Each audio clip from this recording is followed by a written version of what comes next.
Guys, तुम्हें पता है कल एक लड़की ने मेरे को प्रपोज किया। हे गाइस, मी Siddharth Koli, welcome to my channel. काल काय झालं म्हणजे मी ड्युटीवरनं सकाळी 9 वाजता गेलो आणि सगळं ते आंघोळ ते करून मला कॉलेजला जायला 9:30 वाजलं होतं आणि 9:30 लेक्चर केलं मी 10:30 पर्यंत। 10:30 ते परत 11:30 पर्यंत एक टोटल 3 लेक्चर केलं। 2 लेक्चर केलं।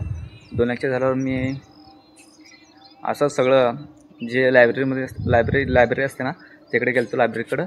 आणि माझे फ्रेंड ते सगळं आले, तिने बसलं ते लायब्ररीमध्ये आणि मी पण गेलो तिथं लायब्ररीमध्ये। आणि ॲक्च्युली माझी एकटी फ्रेंडची गर्लफ्रेंड होती आणि त्यांचं काय 3 महिन्यापासून काय तिने बोली नव्हतं, काय नव्हतं। त्यासाठी तिने माझा फ्रेंड आहे ना त्या मुलीला बोलावलं होतं की इकडे तुझ्याशी बोलायचं म्हणून तिने तिकडे गेला होता आणि त्यांचं सगळं बोलणं चालू होतं। आणि जेव्हा माझा फ्रेंड त्या मुलीला बोलवत होता आणि तेवढ्यातच 2 मुली आल्या ते म्हणून सायन्सचे 11th क्लासचे आणि तिने मला विचारलं, म्हणून सिद्धार्थ कुठे आहे, त्याला ओळखतो का? माझा फ्रेंड ॲक्च्युली कॉलेजमध्ये खूप सिद्धार्थ असतं, कुठला फ्रेंड? तिने म्हणली तुझ्यासोबत असताना तो सिद्धार्थ म्हणली। अच्छा हां ओळखतो, कशाला म्हणले। ती मुलगी बोलली की तिला माझी आय डी द्या म्हणून। कशाला? मी बोलवतो तिला, तूच बोल म्हणले। मग माझा फ्रेंड काय आय डी दिलं नाही। आणि माझा मित्राचा अजून एक कांड झालं होतं, काय म्हणजे तो खूप जवळचा मित्र आहे माझा, पण सगळे मित्र माझ्या जवळच येतात। आणि जो मित्र आहे ना तो फर्स्ट इयरला आहे आणि 11th कॉमर्सची मुलगी तिने असंच बोलत होते कॉलेजमध्ये आणि बोलताना ते बॉडीगार्ड असतं ना तिने बघितलं होतं की आणि ते सांगितलं असं आणि सगळं त्यांचं फोटो ते काढलं होतं, सगळं सर सांगतो म्हणून असं काम झालं होतं। आणि त्याच सगळं ते सोल्युशन करायला मला उशीर झाला होता, त्यामुळे मी लक्ष दिलं नाही त्या मुलीकडं। नंतरनं ते सगळं मिटून ते झालं, ते मिटवायला सगळं 2-3 वाजलं होतं मला, त्यामुळे घरला पण यायला उशीर झाला होता मला। आणि काय झालं होतं म्हणजे असं त्यांचं बोलणं चालू होतं, बोलताना ते सगळं बॉडीगार्ड भेटले, त्यांचं फोटो ते काढलं त्यासाठी आता सगळं सरला लोकांना सांगत होते म्हणून ठीक आहे मला। ते काल झालं तर परदेशी झालं होतं, मी काल सगळं ते जाऊन सगळं मॅटर सॉल्व केलं आणि ते सगळं झाल्यावर उशीर झालं सगळं सॉल्व करायला, ते सगळं मिटलं आमचं। आणि जे मुली होते ते 11वी सायन्सचे आणि मला माहीत नव्हतं ते तिनेच मला विचारलं, माझं आय डी विचारलं म्हणून।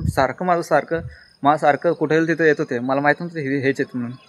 मग मी काय केलं, तो जे गेट असते ना आत याच कॉलेजचं गेट असते ना, मग तिकडे गेलो मी आणि ती मुली पण तिकडे आलते। आणि ती मुलगी मला माझी आय डी विचारली होती ना, तिने तिच्या फ्रेंडला पाठवलं होतं की माझी आय डी घे म्हणून। कशाला म्हणलं, माझी फ्रेंड मागवली होती म्हणून सांगितलं तिने। मग तुझ्या फ्रेंडलाच बोलव म्हणलं मी। मग तिने नंतर आली, माझी आय डी घेतली, असं झालं नंतर। आणि मी जेव्हा सगळं झालं तर ते घरी जाऊन लागतो 2 वाजलं होतं, 2-2:30 वाजलं होतं घरी या म्हणून। तेवढ्यातच पाऊस सुरू झाला, सगळं अंग भिजलं होतं आणि मला कॉलेजवरनं यायला 4 वाजलं आणि 4 वाजलं होतं। मग घरी यायला सगळं ड्रेस चेंज करून 1-2 तास झोपलो मी, परत उठून इथं मंगल कार्य बघता इथं आलतो मी संध्याकाळी 7 वाजता आलतो।